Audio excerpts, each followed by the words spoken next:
অফিসের কাজ হোক বা জিমের ওয়ার্কআউট, হেডফোন জীবনের নিত্যসঙ্গী। তবে সাম্প্রতিক এক গবেষণায় উঠে এসেছে চমকানো কিছু তথ্য। বাজারে থাকা বিভিন্ন ব্র্যান্ডের হেডফোন পরীক্ষা করে দেখা গেছে মানবদেহের জন্য ক্ষতিকর ও বিষাক্ত রাসায়নিক রয়েছে এতে। এসব রাসায়নিক ক্যান্সার, স্নায়বিক সমস্যা এবং হরমোনের ভারসাম্য নষ্ট বা ছেলেদের মধ্যে মেয়েলি বৈশিষ্ট্য বাড়িয়ে দেওয়ার মতো স্বাস্থ্য ঝুঁকি তৈরি করছে। টক্স ফ্রি লাইফ ফর অল প্রকল্পের অধীনে পরিচালিত গবেষণায় উঠে এসেছে এই ভয়ানক তথ্য। চেক প্রজাতন্ত্র, হাঙ্গেরি এবং অস্ট্রিয়ার মতো দেশগুলোর বাজার থেকে সংগৃহীত ৮১ জোড়া ব্র্যান্ডের হেডফোন ল্যাবরেটরিতে পরীক্ষা করা হয়।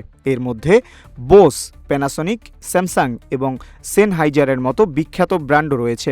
দেখা গেছে পরীক্ষায় ব্যবহৃত প্রতিটি হেডফোনই পাওয়া গেছে মানবদেহের জন্য অত্যন্ত বিপজ্জনক রাসায়নিক বিশেষজ্ঞরা বলছেন এই রাসায়নিকগুলো কেবল হেডফোনের উপাদানের সঙ্গে মিশে নেই, এগুলো সরাসরি মানুষের শরীরে প্রবেশ করতে পারে। ব্যায়াম বা দীর্ঘ সময় ব্যবহারের ফলে শরীর গরম হয়ে ঘাম তৈরি হয়, যা রাসায়নিকগুলোকে ত্বক দিয়ে শরীরে শোষিত হতে সাহায্য করে।